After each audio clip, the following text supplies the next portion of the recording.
Welcome to vegNONveg. இன்றைக்கி நாம் vegetable biryani எப்படி செய்கிறதுன்னு பார்க்கலாம். ஸ்டவ் ஆன் பண்ணிக்கலாம். இன்றைக்கி நான் 500 grams சீரக சம்பா ரைஸ் எடுத்திருக்கேன். இந்த அளவு தான் நம்ம செய்ய போகிறோம். குக்கர் சூடேறிடுச்சு. 2 டேபிள் ஸ்பூன் நெய் விட்டுக்கலாம். 3 டேபிள் ஸ்பூன் ஆயில் நீங்கள் தேவைக்கேற்ப ஊற்றிக்கோங்க. ஒரு பிரியாணி இலை, 2 மராட்டி முக்கு, ஜாப்பத்திரி சின்ன பீஸ், 3 ஏலக்காய், பட்டை 2, 4 கிராம்பு, ஒரு அன்னாச்சி முக்கு, சோம்பு கொஞ்சம், பச்சை மிளகா 4 நீல வாக்கில் கட் பண்ணியிருக்கேன். இஞ்சி பூண்டு பேஸ்ட் 2 டேபிள் ஸ்பூன் போட்டுக்கலாம்.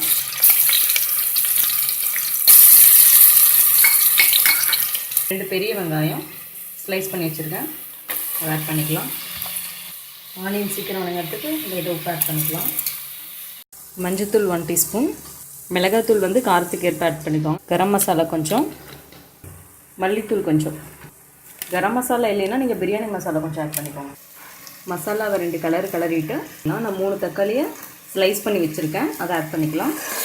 நல்லா பழமாக பார்த்து ஆட் பண்ணிக்கோங்க. பாருங்கள், நல்லா பேஸ்ட் கன்சிஸ்டன்சி வந்துருச்சு.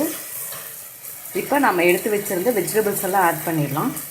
கேரட் 2 நான் கட் பண்ணி எடுத்து வச்சுருந்தேன். க்ரீன் பீஸ், பீன்ஸ், பேபிகார்ன் 2 இந்த ஷேப்பில் கட் பண்ணி எடுத்து வச்சுருக்கேன். வெஜிடபிள்ஸ் நம்ம என்ன வேணால் ஆட் பண்ணிக்கலாம். நல்லா கிளறி விட்டுக்கலாம்.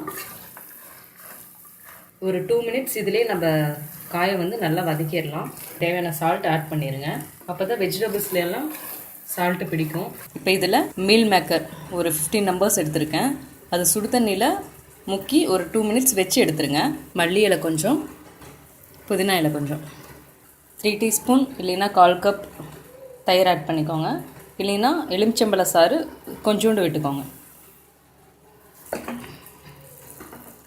நாம் சீரக சம்பா ரைஸ் எடுத்திருக்கோம். 1 டம்ளர் ரைஸ்க்கு 1.5 டம்ளர் தண்ணி ஊற்றினா போதும். அதுவும் இல்லாமல் இந்த தக்காளி எவ்வளோ எசன்ஸ் வருதுன்னு பார்த்துட்டு அதுக்கு தகுந்த மாதிரி தண்ணி ஆட் பண்ணிக்கலாம். இந்த டம்ளரில் 1.5 டம்ளர் ரைஸ் எடுத்திருக்கேன், அதாவது 500 grams. 1/2 டம்ளர் தேங்காய் பால் எடுத்து வச்சுருக்கேன், அதை ஆட் பண்ணிக்கலாம். நான் இப்போ 2 டம்ளர் தண்ணி ஊற்ற போகிறேன். தண்ணி பாருங்கள் கொதிச்சிருச்சு. நம்ம எந்த கலர் பவுடரும் ஆட் பண்ணல. நீங்கள் வேணும்னா கலர் போட்டுக்கோங்க, அது ஹெல்த்துக்கு நல்லதில்லை, அதனால் நான் போடுறதில்ல. நான் சீரக சம்பா ரைஸ் 20 மினிட்ஸ் ஊற வச்சு தண்ணியை வடித்து எடுத்து வச்சுருக்கேன், அதை பேக் பண்ணிடலாம். கிளறி விட்டுடலாம். குக்கரை மூடி வச்சிடலாம். சிம்மில் வச்சு ஒரு விசில் விடுங்க. விசில் அடங்கிடுச்சு, ஏர் ரிலீஸ் ஆகிடுச்சு. இப்போ ஓப்பன் பண்ணலாம். நல்லா வந்திருக்கு. நெய் விட்டு கிளறினோம்னா இன்னும் நல்லா இருக்கும். ரைஸும் நல்லா பிரிஞ்சு வரும், ஒன்றோட ஒன்று ஒட்டாது. டேஸ்டியான வெஜிடபிள் பிரியாணி ரெடி ஆயிடுச்சு. நான் இப்போ வெறும் ஆனியன் வச்சு சாப்பிட போகிறேன். நீங்கள் வேணும்னா தயிர் பச்சடி வச்சு சாப்பிட்டுக்கோங்க.